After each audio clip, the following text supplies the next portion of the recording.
Big decisions. Is life full of big decisions? Do you feel like you encounter big decisions on a daily basis or weekly basis or monthly basis or yearly basis, and sometimes they come at you from all sides and you don't even expect them? It can be something like making a move or a transition, job change.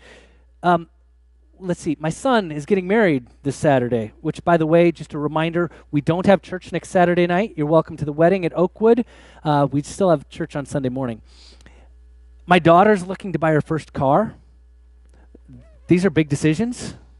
Which school to go to, what education to get, what career to find, which company to work for, whether to move to this state or to that state, or what to invest your life in, who to marry. These are, we'll just call them life decisions, big decisions, right? But I'm going to tell you today that I think there's a whole different level of decision out there that we just ignore. We don't pay attention to, or we're deaf to them because we don't want to hear even these possibilities. And I'm going to call them God-level decisions, okay? This is where God encounters us and asks us or invites us to participate with God in the kingdom of God and for the glory of God. But so often we're just busy with the big decisions or busy getting through life that we don't have time to hear God's voice asking us to make God-sized decisions. In our passage today, we find this character named Gideon. You're all familiar with Gideon? You've heard about him a time or two anyway. If you look him up, you find him in Wikipedia and all kinds of stuff across the internet. I'm going to give you just a quick overview on a few things today. But when we first encounter Gideon, when we first meet this man, we find him hiding in a wine press from the Midianites because the Midianites had been oppressing them. They'd been coming in and stealing their crops and taking their grain. He's hiding from the oppressors and he's threshing his grain so he'll have something to eat.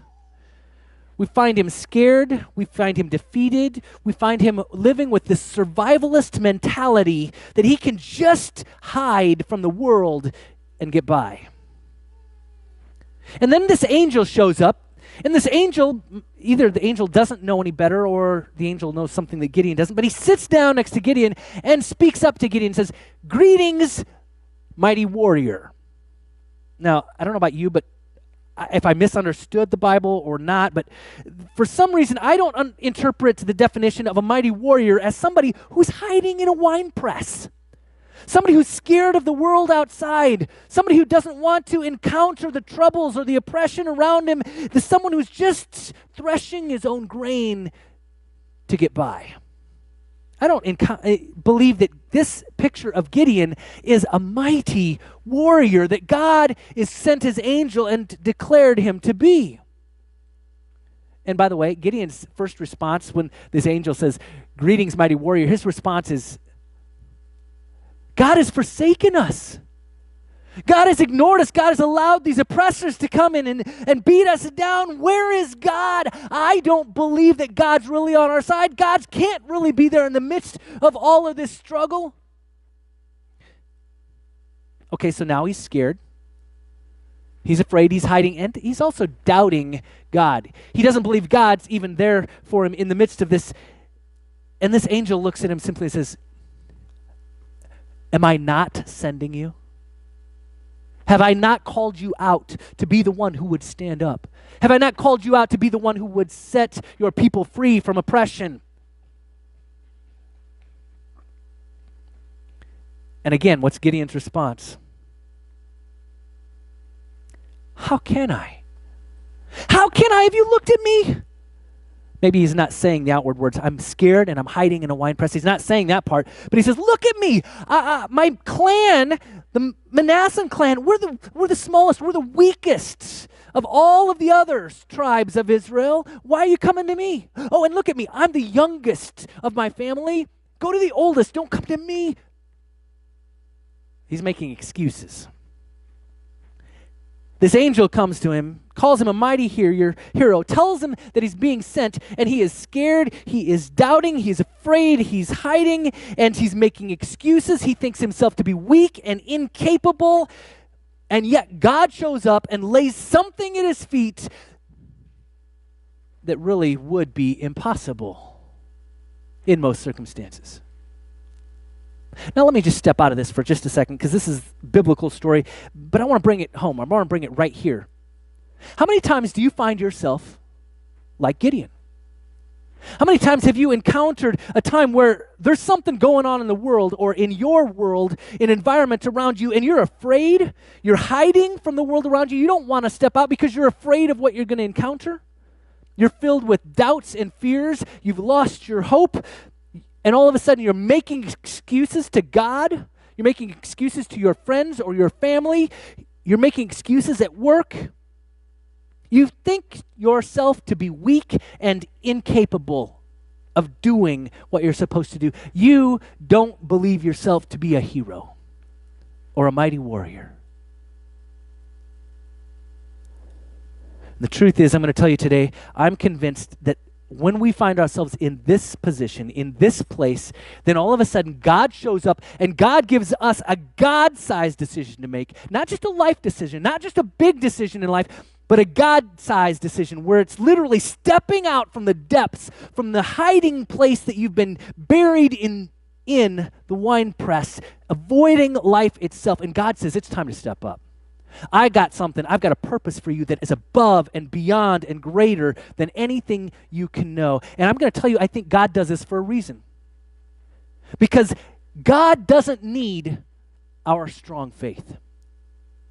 And the truth is, we convince ourselves, before I can do anything for God, I've got to have a strong faith.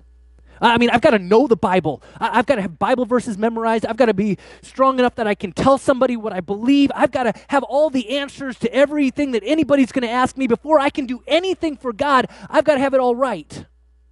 I can see you guys nodding and saying, oh yeah, I know what that's like. I felt that way. I think Gideon felt like he had to be strong enough. He had to be good enough. He had to have everything in line. He had to have the strongest clan before God could ask him to step out of his wine press. But that's not the way God works. God comes in our weakness to show his strength. Let me give you a couple examples from this just to put it in context so you understand. Over and over again, God does this. And I'm going to quote from Paul in 1 Corinthians chapter 2 when he says this. He says, when I came to you, brothers, I did not come with eloquence or wisdom as I proclaimed to you the testimony about God. For I decided to know nothing while I was with you except Jesus Christ and him crucified. I came to you, listen to this, I came to you in weakness and fear and with much trembling. My message and my preaching were not with persuasive words of wisdom, but with a demonstration of the Spirit's power, so that your faith would not rest on men's wisdom, but on God's power. Do you hear that? Paul, who writes 2/3 of the New Testament, Paul, this man that we think of as having it all together and having all of the answers and writing so many letters to make sure everybody else has things in line. And this guy says he came in weakness to let God's power be seen. Let me give you another verse as we go further in 2 Corinthians chapter 12. He says this, he says, so to keep me from becoming conceited, which by the way, sometimes we have problems with, we get to a certain point and we have pride that yes, I know my Bible verses. Yes, I have it all together. Yes, I have all the answers when somebody asks me. And that elevates a certain level of pride, which actually Paul is saying is not a good thing here. He says, so to keep me from being conceited, I was given a thorn in my flesh, a messenger of Satan to torment me. 3 times I pleaded with the Lord to take it away from me. But he said, this is God saying to Paul, my grace is sufficient for you. For my power is perfected in weakness. Did you hear that? God says, my grace is sufficient for you, and my power is perfected in weakness. I don't think we're too comfortable with that. We don't like to be weak. We don't like to be the ones hiding, and we want to, in our own strength, come out of that wine press and do our own thing. But we don't want God to call us to step up. It's something we're uncomfortable with. But here we find Gideon in the midst of his doubt, of his fear, of his hiding. God asked him to do something that seems absolutely insurmountable. To remove the Midianites, to push them out of the land, the oppressors, to get them out so that, again, the Israelites can be free from their oppressors, which, by the way, not to spoil it, but he does. Eventually, he's faithful, and with 300 men, he pushes out this oppressive army and sets them free. But let's look for just a moment at what Gideon does. In the midst of his fear, his doubting, in the midst of his excuses, Gideon does something that we still have a term for today. Anybody ever hear the term putting the fleece out? Some of you heard that? Or fleecing God? Have you ever heard that? That's a term that gets used when you're talking about testing God. If you test God, you say, I put the fleece out to test and see if this is what God really wants me to do. By the way, I'll just tell you shortly. When I was first called into youth ministry, I was dead convinced I was not called to youth ministry. God was calling me to youth ministry. I said, God, you have got to be wrong. There is no possible way you're calling me to youth ministry. I didn't get along with kids when I was a kid. How in the heck can you be calling me to youth ministry? I was convinced God was wrong. So at that point in my life, I'll tell you, I did. I tested God. I said, for 6 months, here's what I'll do. I'll make myself available. And in the midst of this, you reveal yourself to me and let me see how you can work through me.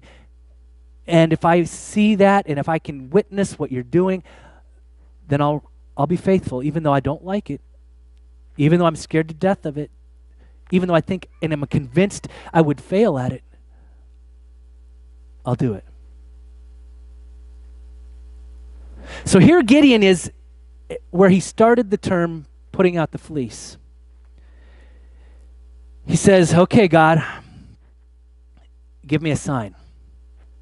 Show me something that I can believe and know that you are the one who's calling me to do this, and I'm not just crazy and I'm hearing voices in my head or seeing visions of angels showing up. By the way, if you had that show up in your own, you'd probably think you were a little crazy too, and you'd rather say, God, give me a vision. But I want to point out what Gideon does here. Gideon says, hey, I'm going to put this fleece out, or maybe it's that fleece that welcome mat that's in front of the door every time he steps out. And he says, in the morning, if that thing is wet and the rest of the ground is dry, I'll believe it. Okay? Sounds simple enough. Except let me ask this. How many times in the course of his life do you think Gideon got up in the morning and walked across that welcome mat? And he experienced probably the same story. Every time he looked at that welcome mat, and if that was wet, then the ground was wet. And how many times do you think if that was dry, the ground was dry? Gideon kind of knew what to expect. Gideon kind of knew what would happen, and so he lays out a challenge for God, but it's not really a challenge. It's kind of like saying, God, do the impossible for me, just so I can believe you really want me to do this. So today I gave you quarters, and this is exactly what this is for. I want you to pull out your quarters with me now. And this gives you an opportunity. In fact, Sarah, I'm not sure you got one because you got here a little late. Look at you that. Okay. There you go. I'm going to have you flip them. You guys know how this game works? Oh, yes. If you drop it on the floor, it just makes noise like that. What I want you to do is, have you ever tested God, or maybe you're just trying to make a decision, a tough decision, like, where are we going to eat after church today? You say, oh, we could eat at this place or that place. And if I get heads, I'll go there, and tails, I'll go there, and you can flip it and say, okay, got it. Oh, I guess I'm going to this one. Or sometimes you could actually use a quarter and say, God, I really want to do this, but I'm not sure I've got the money for it. So I'll flip a quarter, and if I get it the heads, then I'll go buy it. And so you flip it, and Oh, that's a tails. Well, really, God, what I really meant was if I get a tails, then I'll flip it and, oh, no, now that's a head. Okay, what I meant was 2 out of 3, God, and you flip it again, and right? Have you guys ever done that? Because you know the answer you want to get. And so you're ready to twist this course of fate any which way. And okay, so what I really want to say is more likely than not, Gideon was saying, okay, God, I really want to test you. I'm going to have everybody here in the room with me flip this quarter. And if everybody gets ahead, then I believe you and I'll go do what you want. So let's everybody flip together. Okay, ready? Go.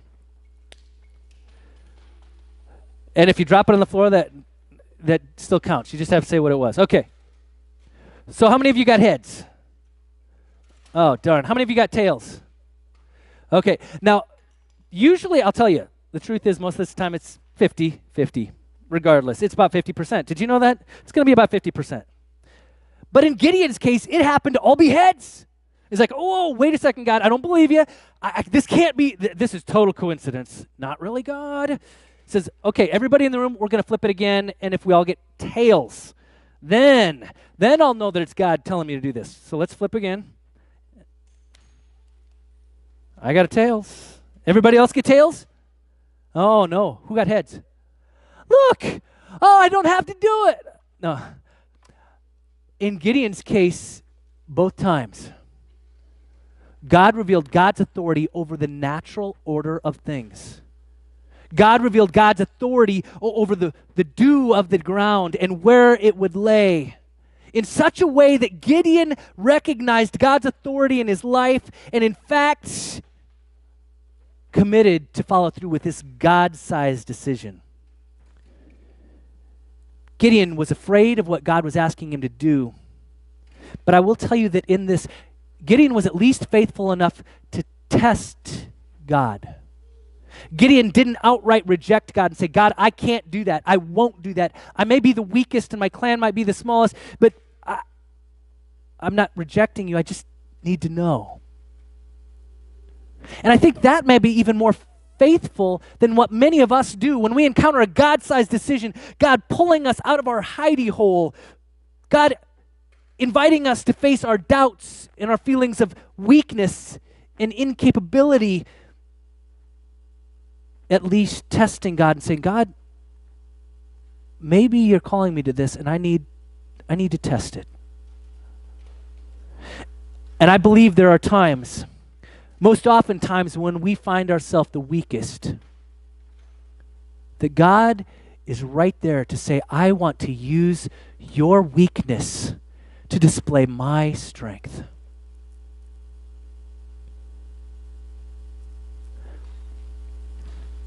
In the end, God uses Gideon and 300 men to root out all of the Midianites, and he becomes known as actually one of the mightiest warriors of all of history. In fact, Google it. Look it up on Wikipedia. You'll find out he's listed among the mightiest warriors of all of history. And that's what's cool about it, because when Gideon was still hiding in his hole, when he was full of doubt, this angel shows up and addresses him as who God knew him to be. And so I'm telling you today, no matter what circumstance you find yourself in, no matter what difficulty or oppression is pressing in and pressing you down, God sees something in you that is greater. God sees something in you that is more powerful, that has the purpose that God is calling you toward, even if you reject or even if you hide from it, even if you're doubtful of what God can and is wanting to do in you. God is addressing you as a mighty warrior. So today, I want to remind you, it doesn't matter if you feel weak or if you feel like your faith isn't strong enough, if you feel like you don't have enough answers or enough memorized Bible verses. It doesn't matter, because God is calling you to use even your weakness. And I challenge you not to reject God's invitation, but instead to step up to the challenge. Even if that means fleecing God or testing God by stepping into gently into what God is inviting you to. And then see, then watch God's glory take place so that God's strength is revealed in all that you do.